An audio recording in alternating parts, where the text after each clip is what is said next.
не зная основ астинского языка, это мертвый язык.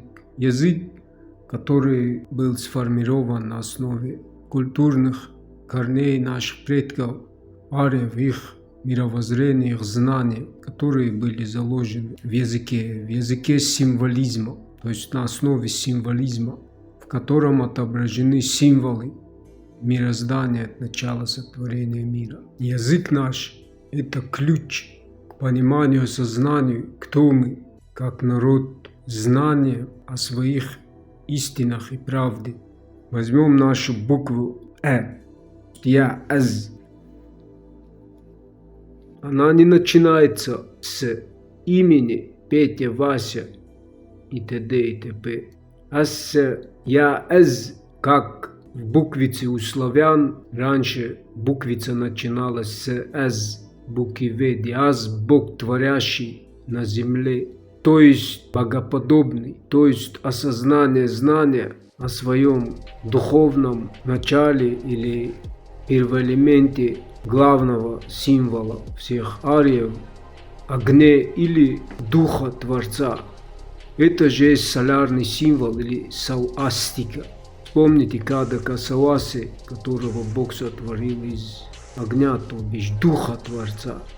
То есть вот откуда наша история начинается, и знание о подлинном, духовном, историческом, культурном начале посредством символа, который нам дает это осознание. Это же «я», «аз» искоренил потом в буквице у славян Петр I и ввел туда буквально «я», когда уже распространились другие конфессии, подменив нам тем самым наше духовное, историческое, культурное начало, память нашу, потому что наше «я» не начинается с того момента, как мы родились, как нам говорит официальная история, наука, а если истины в последней инстанции, то как описывается начало сотворения мира, например, в Библии, или в исламе, или в других. А наша история нашего народа, нашего «я», «аз» начинается, если вглубь истории, входя в незапамятные времена, когда еще тела не имели грубых материальных оболочек, а имели тонкие тела, то приводит нас к этому духовному эфирному телу.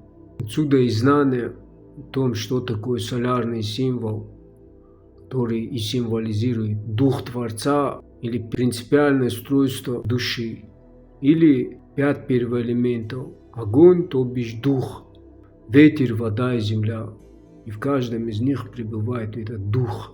А в материальном мире нашем это есть солнце, зримый Бог или дух Творца в физическом материальном мире посредством живых символов природы, солнца и природы. И в нас этот свет, отсюда и сауастика, и все ассы, ясновидение, яснознанием это можно назвать. Вот такой наш живой язык. Вся суть истин бытия от начала сотворения мира и знание о том, кто мы, осетины, ассы, в одной букве нашей «э», или «аздан», «воздан», или самоназвание народа «ассы», где 2 «с» образуют 4-лучевой или 3-лучевой солярный символ, который проясняет, кто такие ассы и откуда начинается наша история, а не с каких-то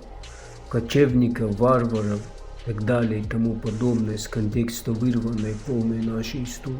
И с подменой своих культурных языковых переводов, смыслов и понятий мы потеряли через язык знания о своем истинном историческом начале.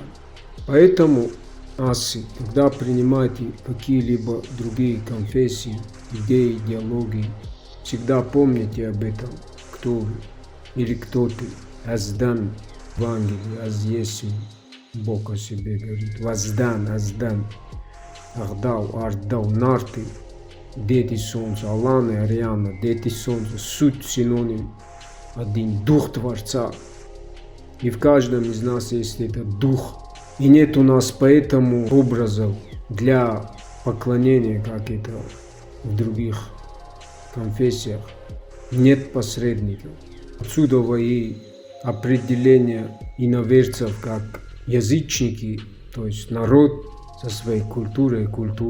Нар, ар, солнце, главное культа всех ариев, солнца и огня, одного рода, народ, род одного рода, духа, языка, несущего свои истины, ценящий свой род и связь с предками их, тем, что они несли. Знание о том, что мы называем одним единым творением, а не верой. Знания, которые, видимо, были кому-то невыгодны, наверное, лишь потому, что хотели быть властителями этого мира. Поэтому и преподносили язычников, несущих одну культуру, как безбожников, неверных, многобожников, типа неправильных. Язычники просто были без Бога тех, которые хотели им навязать своих богов, названных своими именами, тогда как мы не нуждались в именах новых других, потому что